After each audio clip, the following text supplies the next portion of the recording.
Presiden Soeharto, Presiden kedua Republik Indonesia, lahir pada tanggal 8 Juni 1921 di Desa Kemusuk, Argomulyo, Godean, sebelah barat Yogyakarta. Merupakan putra ketiga dari istri pertama, Nyonya Sukirah, dari Bapak Kartosudiro, seorang ulu-ulu atau petugas pengatur air di Desa Kemusuk.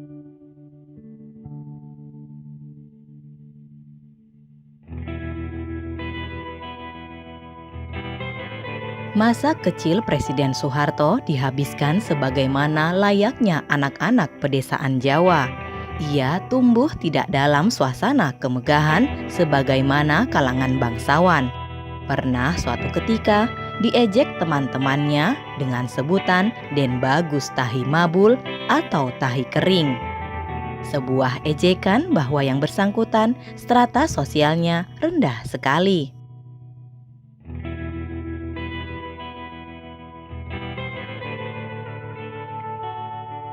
Agar memperoleh sentuhan pendidikan secara lebih baik, di usia 8 tahun, Soeharto kecil dititipkan oleh ayahnya kepada adik perempuan satu-satunya yang berdomisili di Wuryantoro, Wonogiri, suatu daerah di kawasan Solo Raya yang secara sosioekonomi tidak lebih baik jika dibandingkan dengan kondisi Godean.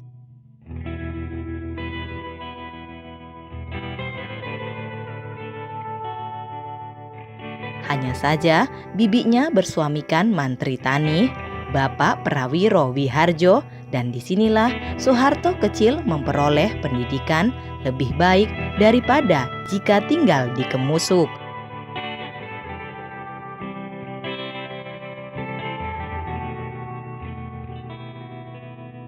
Belum 1 tahun tinggal di Wonogiri, Soeharto kecil dijemput untuk pulang ke Kemusuk karena dirindukan ibunya.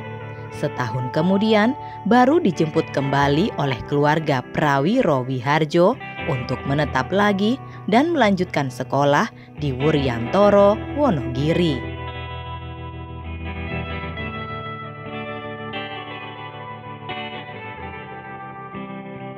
Setelah menamatkan sekolah rendah 5 tahun, Soeharto kecil dimasukkan sekolah lanjutan rendah atau Sekel School di Wonogiri. Ia terpaksa pindah rumah ke Selogiri 6 km dari Wonogiri dan tinggal di rumah Citra Tani, kakak perempuan yang menikah dengan pegawai pertanian. Saat usia menginjak 14 tahun, ia baru dihitan atau sunat dan dirayakan dengan selamatan tasyakuran secara sederhana.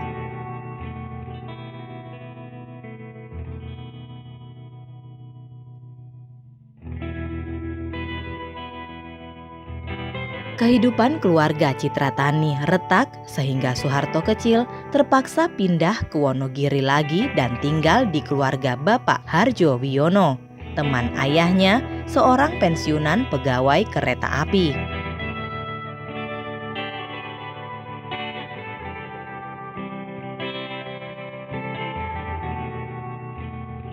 Keluarga ini tidak punya anak. Di tempat ini, Soeharto kecil biasa membersihkan rumah sebelum berangkat sekolah dan pergi ke pasar untuk belanja ataupun menjualkan hasil kerajinan tangan buatan Bu Harjo.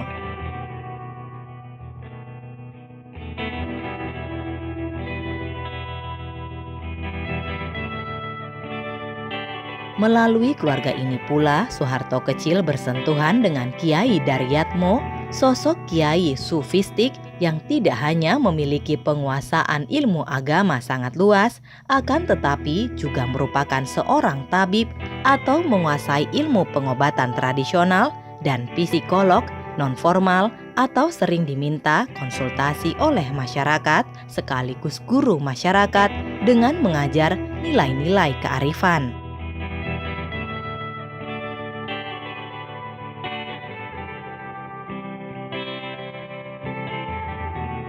Kediaman Kiai Daryatmo tidak berjauhan dengan kediaman Bapak Harjo Wiono dan di langgar atau musolah Kiai inilah Soeharto kecil belajar agama.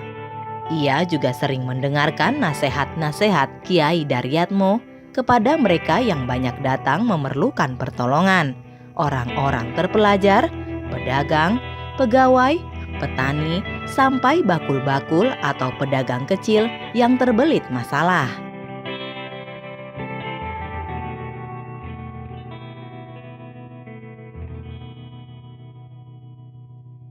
Keceriaan tinggal di keluarga ini harus terputus dan Soeharto kecil harus kembali ke Kemusuk untuk melanjutkan sekolah Muhammadiyah yang dijalaninya setiap hari dengan naik sepeda dari Kemusuk ke Yogyakarta.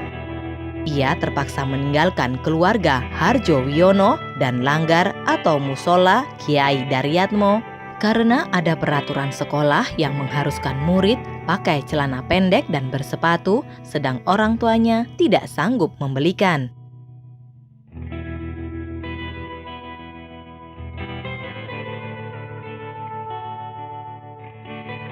Walaupun di kota, di Yogyakarta, Soeharto kecil bisa bersekolah dengan memakai sarung atau kain.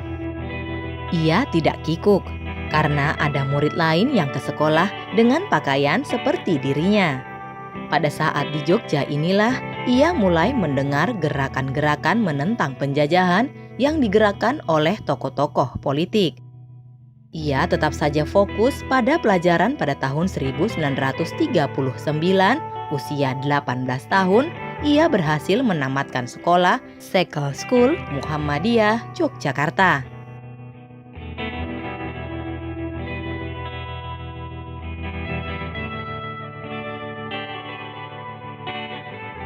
Setelah tamat, Soeharto remaja justru dihadapkan kesulitan baru.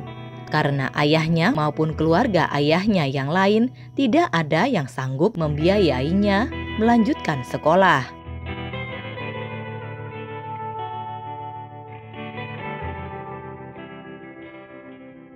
Ia masih ingat kata-kata ayahnya saat itu. "Nak, tak lebih dari ini yang dapat kulakukan untuk melanjutkan sekolahmu. Dari sekarang, kamu sebaiknya mencari pekerjaan saja. Dan kalau sudah dapat, insya Allah kamu dapat melanjutkan pelajaranmu dengan uangmu sendiri."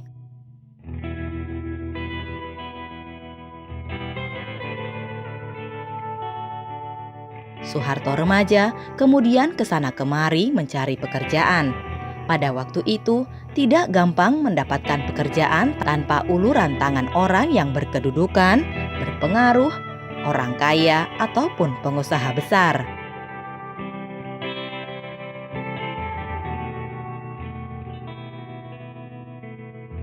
Setelah kesana kemari tidak berhasil, ia pergi ke Wuryantoro karena di tempat ini banyak kenalan.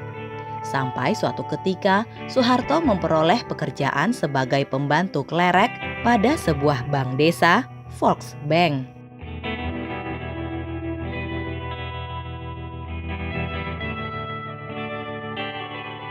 Soeharto remaja mengikuti klerek bank berkeliling kampung dengan sepeda dengan mengenakan pakaian Jawa lengkap dengan blangkon dan baju beskap.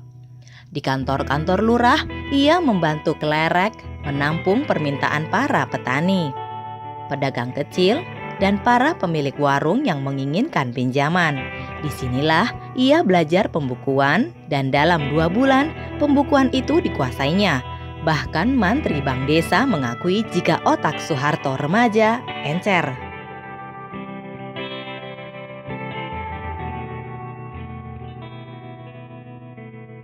Tapi takdir tidak selalu sejalan apa yang direncanakan oleh setiap orang. Begitu pula dengan apa yang dialami Soeharto. Suatu ketika, saat turun dari sepeda yang sudah reot, kain yang dipakainya tersangkut pada pers sadel yang menonjol keluar dan sobeklah kain yang dipakainya.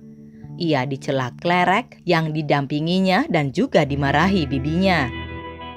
Ia dibentak bibinya dan dikatakan kalau itu satu-satunya kain yang baik dan tidak ada kain lain yang bisa diberikan kepadanya.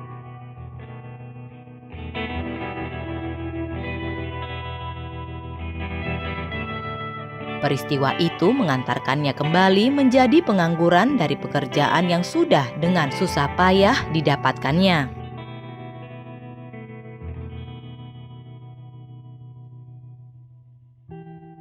Soeharto remaja kemudian mencoba mengadu nasib ke Solo, akan tetapi tidak juga mendapatkan pekerjaan. Ia kembali ke Wuryantoro, Wonogiri, dan hari-harinya diisi dengan kegiatan gotong royong, membangun sebuah langgar atau musola, menggali parit, dan membereskan lumbung desa.